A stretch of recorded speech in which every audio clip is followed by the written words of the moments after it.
ጤና ይስጥልኝ። እስኪ የተወሰኑ ነጥቦች ስለ ክለቦች የዓለም ዋንጫ ለማንሳት ልሞክር፣ በተለይ ደግሞ ከብራዚል ክለቦች ጋር በተገናኘ ማለት ነው።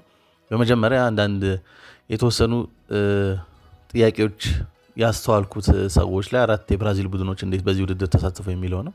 ባለፈው ሲዝን የኮፓ ሊበርታዶሬስ አሸናፊ የነበረው ቦታፎጎ ነው። እንደሚታወቀው እዚህ ውድድር ላይ ለመሳተፍ ያለፉትን አራት ሲዝኖች በአህጉሪቱ በአውሮፓም ሆነ በደቡብ አሜሪካን በሌሎቹም ጥሩ ውጤት ማስመዝገብ ይጠይቃል። ባለፉት አራት ሲዝኖች ማለት ነው አሸናፊ የነበሩት የብራዚል ቡድኖች ናቸው። አራት ብቻ ሳይሆን ከ2018 ላይ ሪቨር ፕሌት የኮፓ ሊበርታዶሬስ አሸናፊ ከሆነ በኋላ ከ2019 ፍላሚንጎ ካሸነፈበት ጀምሮ እስካለፈው ሲዝን ቦታፎጎ ካሸነፈ ጊዜ 6 ጊዜ በተከታታይ ብራዚሎች ናቸው አህጉሪቱን በክለቦች ውድድር በትልቁ የክለቦች ውድድር በኮፓ ሊበርታዶሬስ ዶሚኔት ያደረጉት ማለት ነው። ያለፈው ሲዝን ላይ ቦታፎጎ ነው ሻምፒዮን የነበረው። ከሱ በፊት ፍሉሚኔንሴ ነው ሻምፒዮን የነበረው። ከዛ በፊት ፍላሚንጎ ነበር። 2021 ላይ ደግሞ ፓልሜራስ ነበር። እነዚህ አራት ቡድኖች የተሳተፉበት ባለፈው አራት ሲዝን ሻምፒዮን በመሆናቸው ባላቸው ውጤት አማካኝነት ነው ማለት ነው ከብራዚል ብዙ ክለቦች የመሳተፋቸው ሚስጥር ማለት ነው። እንግዲህ ብራዚሎች በዚህ ዓለም ዋንጫ ላይ በክለቦች ዓለም ዋንጫ ላይ በጣም ጥሩ ፐርፎርማንስ አደሴም ታይም ደግሞ ውጤትም በአብዛኛው እያገኘው ነው እየተመለከትን ያለ ነው። እስካሁን በተደረጉ ጨዋታዎች እንግዲህ የመጨረሻ የምድብ ጨዋታዎች እየተደረጉ ነው የሚገኙት። ዛሬ ሌሊት በተደረገው ጨዋታ ፓልሜራስ በኢንተር ሚያሚ 2-0 ከመምራት ተነስቶ 2-2 በመውጣት የምድቡ መሪ በመሆን ወደ ቀጣዩ ዙር ወደ ራውንድ ኦፍ 16 ማለፍ ችሏል ማለት ነው። ከዚህ ቀደም ብሎ ቦታፎጎ ወደ ቀጣዩ ዙር ማለፍ ችሏል ከአስቸጋሪ ምድብ ከሆነው ከፒኤስጂ እና አትሌቲኮ ማድሪድ ከሚገኙበት ማለት ነው። አትሌቲኮ ማድሪድ ቢሸነፍም በነበረው የተሻለ የግብ ልዩነት ምክንያት ሁለተኛ በመሆን ፒኤስጂን ተከትሎ ወደ ራውንድ ኦፍ 16 አልፏል ማለት ነው። በቀጣይ የሚገናኙት ቦታፎጎ እና ፓልሜራስ ይሆናሉ ማለት ነው። ይሄ ኦል ብራዚሊያንስ ራውንድ ኦፍ 16 ነው የሚሆነው ማለት ነው። በሌላኛው ጨዋታ ደግሞ ፒኤስጂ ከኢንተር ሚያሚ የሚገናኝ ይሆናል። ሊዮኔል ሜሲ የቀድሞ ክለቡን ፒኤስጂ ነው የሚገጥም ይሆናል ማለት ነው። በነገራችን ላይ ራውንድ ኦፍ 16 ላይ የሚገናኙት ሁለቱ ብራዚል ክለቦች ፓልሜራስ እና ቦታፎጎ ነው ብያለሁ። በክለቦች ዓለም ዋንጫ ለመጨረሻ ጊዜ ሁለት የብራዚል ቡድኖች የተገናኙት በ2000 ላይ ነበር። እንደ አውሮፓውያን አቆጣጠር 2000 ላይ በነበረው የፍጻሜ ጨዋታ ያን የዓለም ዋንጫ ያዘጋጀችው ብራዚል ነበረች። የክለቦች ዓለም ዋንጫ ወይም ብራዚል ላይ ነበር የተካሄደው። ኮሪንቲያንስ ከብራዚል እና ቫስኮ ደጋማ ነበር የተሳተፉት። ከሌሎች አህጉራት ደግሞ 1999 የአፍሪካ ሻምፒዮንስ ሊግ አሸናፊ የነበረው የሞሮኮ ራጃ ካዛብላንካ ነበር። ከኤዥያን ደግሞ ሻምፒዮን የነበረው አልናስር ነበር። ከአውሮፓ ደግሞ የአውሮፓን ሻምፒዮንስ ሊግ አሸናፊ የነበረው በጊዜው ትሬብል ዊነር የነበረው ማን ዩናይትድ ነበረ። ከኮንካካፍ ደግሞ ኔካሳ ነበረ። ከኦሺኒያ ደግሞ ሻምፒዮን የነበረው ሳውዝ ሜልቦርን ነበረ። የኢንተርኮንቲኔንታል ካፕ ደግሞ አሸናፊ የነበረው ሪያል ማድሪድ ነበር። እነዚህ 8 ክለቦች ነበረ በዚህ በ2000 ዓለም ዋንጫ ላይ ተሳትፎ አድርገው የነበረው። በዛ ውድድር ላይ ለፍጻሜ የደረሱት የብራዚሎቹ ኮሪንቲያንስ እና ቫስኮ ደጋማ ነበሩ።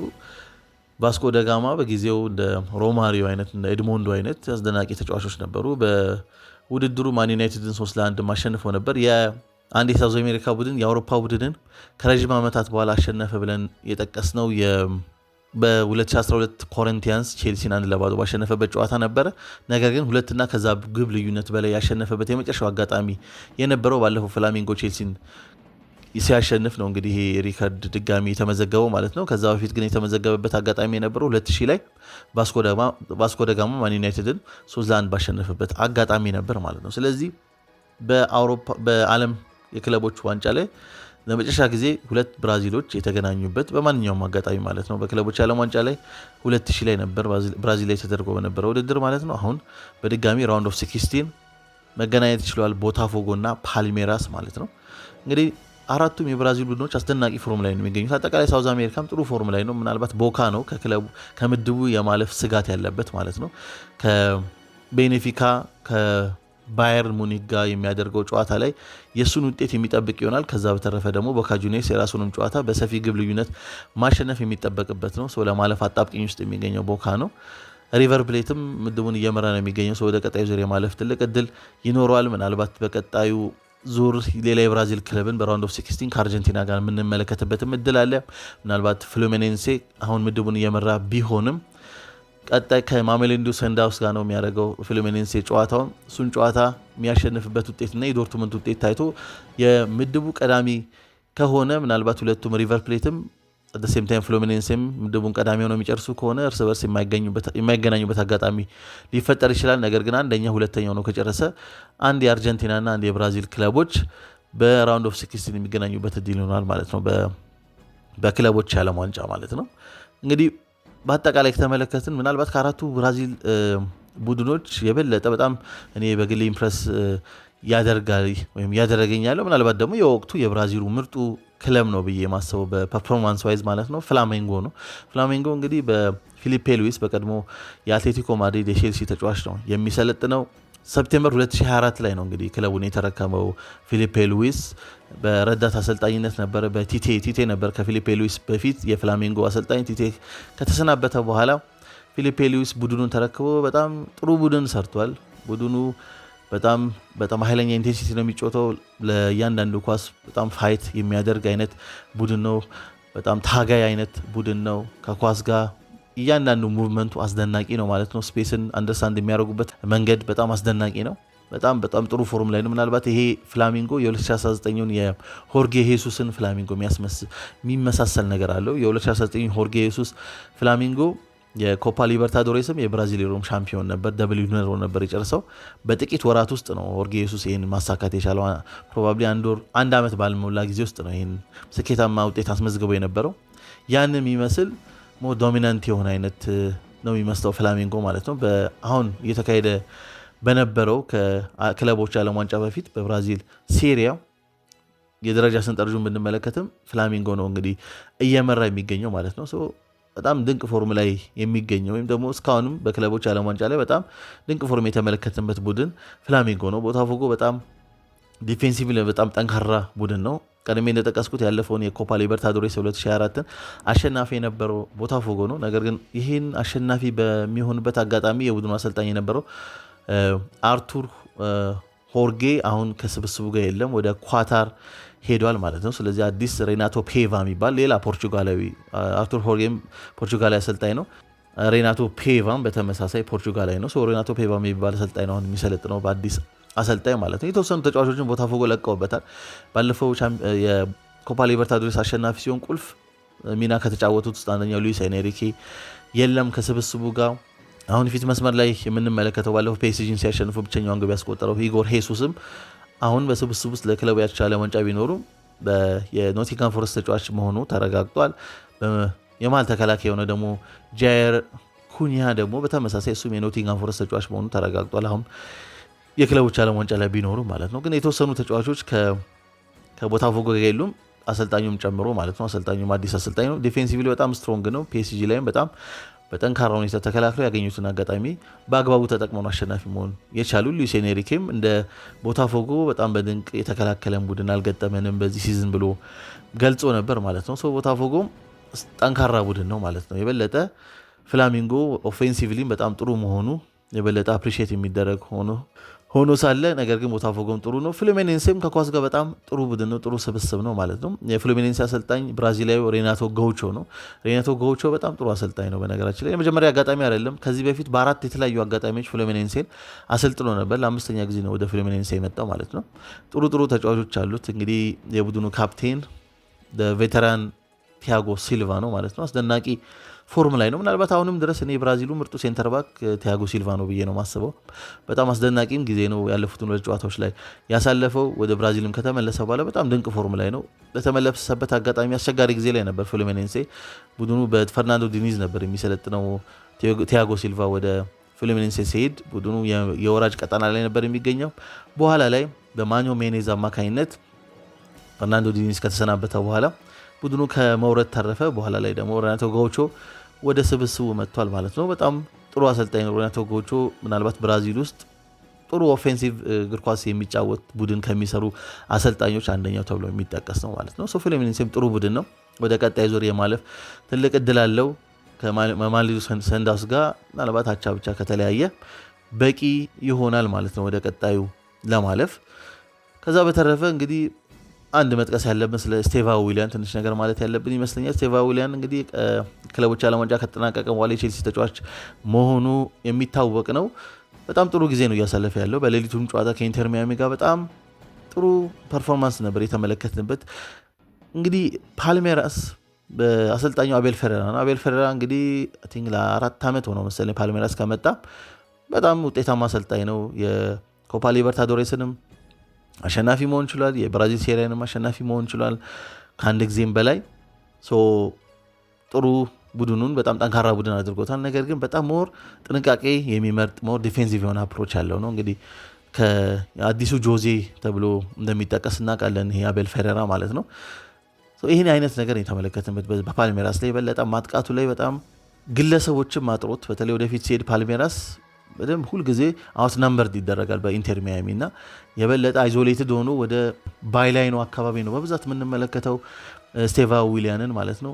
ፕላስ ደግሞ ከአንድም ሁለት ተጫዋቾችን እንዲያሸንፍ ይጠበቅበት ነበረ ተጫውቶ ለማለፍ ይልቅ እና የበለጠ ጫናዎች ነበሩበት ማለት ነው። አጋጣሚዎችን አልፎ ወደፊት ለመሄድ ማለት ነው።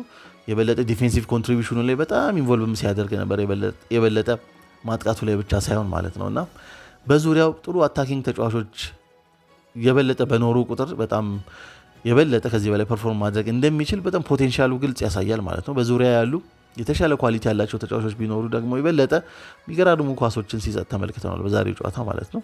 ስለ ስቴቫ ዊሊያን ከዚህ በፊት ቆየት ያለ ቪዲዮ የሰራሁት አለ። ወደኋላ ተመልሳችሁ ስለ እሱ ብቻ የሰራሁት ቪዲዮ አለ። እሱን ብትመለከቱ ጋብዛችኋለሁ። ግን ፖቴንሻሉ ምን ያህል አስደናቂ እንደሆነ ተመልክተናል። ምናልባት የተወሰነ ፊዚካሊቲ ነው የሚፈልገው የፊዚካል ስትሬንግዝ ነው በሰውነት በተወሰነ መልክ መጨመር ማለት ነው። ነገር ግን ምናልባት በአንዴ ነገሮች ሁሉ ክሊክ ላይ ያደርጉ ይችላሉ። ነገር ግን በተወሰነ በጊዜ ሂደት አስደናቂ ተጫዋች ሆኖ እንደምንመለከተው የሚያስታውቅ ነገር ነው እየተመለከት ነው ማለት ነው። በነገራችን ላይ የሌሊት ጨዋታ ላይ ፓልሜራስ ከኢንተር ሚያሚ በጣም አስደናቂ ጨዋታ ነበር። ይሄ ምድብ በጣም ፉክክር የተመለከትንበት ምድብ ነው በሁሉ ማለት ነው። አራቱም ቡድኖች የማለፍ እድል ነበራቸው። የአንዱን ውጤት የመጠበቅ ነገር ቢኖርም ከፓልሜራስ እና ከኢንተር ሚያሚ ውጪ ማለት ነው። እነሱ ሁለቱ አቻ ከወጡ ተያይዘው ማለፍ እንደሚችሉ ይታወቅ ነበር። ከዛ ውጭ ግን ከሁለት አንዱ ካሸነፈ ወይ አልሃሊ ወይ ደግሞ ፖርቶ የማለፍ እድል ይኖረው ነበር። የአልሃሊና የፖርቶም ጨዋታ አስደናቂ በሆነ 4-4 ውጤት ነው የተለያየው። ወሳም አቡ የአልሃሊ ተጫዋች ሃትሪክ ሰርቷል። አይ ቲንክ ሁለተኛ ሃትሪክ ሆኖ መሰለኝ በዚህ ውድድር ከጀማል ሙሲያላ በኋላ ሃትሪክ የተመለከትንበት ማለት ነው። አስደናቂ 4-4 ውጤት የተመዘገበበት ጨዋታ ነው። በዚህ ጨዋታ ላይ ብቻ ሳይሆን ፖርቶ በዚህ ክለብ ወርልድ ካፕ ላይ አንድ ተስፋ ያለው ተጫዋች ተመልክተናል። በጣም የፖርቶ አስደናቂ ተጫዋች ታዳጊ ተጫዋች ማለት ነው። ሮድሪጎ ሞራ የሚባል ተጫዋች ምናልባት ተመልክታችሁት ይሆናል ማለት ነው። ባለፈው ሲዝን ከ20 ዓመት በታች ከሆኑ ታዳጊዎች እንግዲህ በ7ቱ ታላላቅ የአውሮፓ ሊጎች ብዙ ግብ ያስቆጠረው ይሄ ሮድሪጎ ሞራ ነው። ተስፋ የሚጣልበት ተጫዋች ነው። ትላልቅ የአውሮፓ ክለቦች አይናቸው እንደሚጡልበት ምንም ጥያቄ የለውም። ግብ ማስቆጥሮ ነበር በ4-4 በተለያዩበት ጨዋታ። ፓልሜራስ ከኢንተር ሚያሚ ደግሞ ኢንተር ሚያሚ ነው ቀድሞ 2 ግቦችን አስቆጥሮ መምራት የቻለው። ለመጀመሪያው ግብ ጥሩ የሆነ ካውንተር ወይም የመልሶ ማጥቃት ነበር ኢንተር ሚያሚዎች ያደረጉት። ሉዊስ ሱዋሬዝ ነበር አሲስት ያደረገው ለግቡ ማለት ነው። ሃንዴ እንዲያስቆጥረው ግቡን ማለት ነው። በእሱ አማካኝነት 1-0 መምራት ቻሉ። ከዛ በኋላ ደግሞ ሉዊስ ሱዋሬዝ ቲፒካል የሆነ የሉዊስ ሱዋሬዝ አይነት ሙቭመንት ነው የተመለከትነው። አንዳንድ ኮንጀስትድ ኤሪያ ላይ ኳሶችን ድሪብል አድርጎ የሚሄድበትና ፊዚካሊቲውንም ፓወሩንም ተጠቅሞ የሚሄድበትን አጋጣሚ ተመልክተን ነው ራሱን ከግብ ጠባቂ ጋር አገናኝቶ በግራ እግሩ በጥሩ ሁኔታ የጨረሰው ማለት ነው። እንግዲህ የመጀመሪያው ግብ ሲቆጠር አሲስት አድርጓል፣ ሁለተኛውን አስቆጥሯል። በጣም ጥሩ ነበር። በኋላ ላይ ተቀይሮ ከወጣ በኋላ ነው እንግዲህ ግቦች የተቆጠሩት በፓልሜራስ በኩል ደግሞ ተቀይሮ የገቡ ተጫዋቾች ትልቅ ተጽዕኖ ፈጥረዋል በጨዋታው ላይ ማለት ነው። ለመጀመሪያው ግብ ያስቆጠረው ፓውሊኒዮ ነው። ፓውሊኒዮ ከአትሌቲኮ ሚኔሮ ነው ወደ ፓልሜራስ የመጣው ማለት ነው። ከኮፓ ሊበርታዶሬስ ፍጻሜ ጨዋታ በኋላ ብራዚል ሴሪያ ከመጀመሩ በፊት ኤፕሪል ላይ ወደ ፓልሜራስ ነው የመጣው ማለት ነው። በነገራችን ላይ ባለፈው የኮፓ ሊበርታዶሬስ ላይ ከጁኒየር ሳንቶስ በመቀጠል ከቦታፎጎ ጁኒየር ሳንቶስ በመቀጠል ሁለተኛ ኮከብ ግብ አስቆጣሪ ነበር በሊበርታዶሬሱ ማለት ነው። አሁን ወደ ፓልሜራስ ተቀይሮ ገብቶ የመጀመሪያውን ግብ ማስቆጠር ችሏል። ይሄ ግብ እንዲቆጠር አለን የሰጠው ኳስ አስደናቂ ኳስ ነበር። እሱም ተቀይሮ ነበር የገባው። ሁለተኛውን ግብ ደግሞ ሌላው የፓልሜራስ አስደናቂ የግራ እግር ተጫዋች አለ ማውሪሲዮ የሚባል ተጫዋች። እሱ በደካማ እግሩ በቀኝ እግሩ በጥሩ ሁኔታ መጥቶ ሁለተኛውን ግብ አስቆጥሮ 2-2 አቻ መለያየት ችሏል። ፓልሜራስ 2-2 አቻ በመለያየቱ ምክንያት ምድቡን መምራት ችሏል። በመምራቱ ከፒኤስጂ ጋር የመገናኘት እድል ሊኖረው ነበር። ሁለተኛው ነው ቢጨርስ ኖሮ እሱን አቮይድ ማድረግ ችሏል። ፓልሜራስ ከቦታፎጎ ጋር መገናኘት ችሏል። ኢንተር ሚያሚ ደግሞ ምድቡን መሪ ሆኖ ባለመጨረሱ ከፒኤስጂ ጋር የሚገናኝ ይሆናል ማለት ነው። ቀድሜ እንደጠቀስኩት ሜሲ ከቀድሞ ክለቡ ጋር ይሆናል ማለት ነው የሚገናኘው ማለት ነው። አይ ቲንክ የበለጠ ውድድሩ እየገፋ በሄደ ቁጥር ጥሩ ነገር እየተመለከትን ይመስላል። ሞር ኤክሳይቲንግ ጨዋታዎች በተለይ ደግሞ ሳውዝ አሜሪካ ቡድኖች ያሉበት ጨዋታዎች በጣም ኤክሳይቲንግ ናቸው፣ ለመመልከት የሚማርኩ ናቸው ማለት ነው። ዛሬም ጨዋታዎች የሚደረጉ ይሆናል።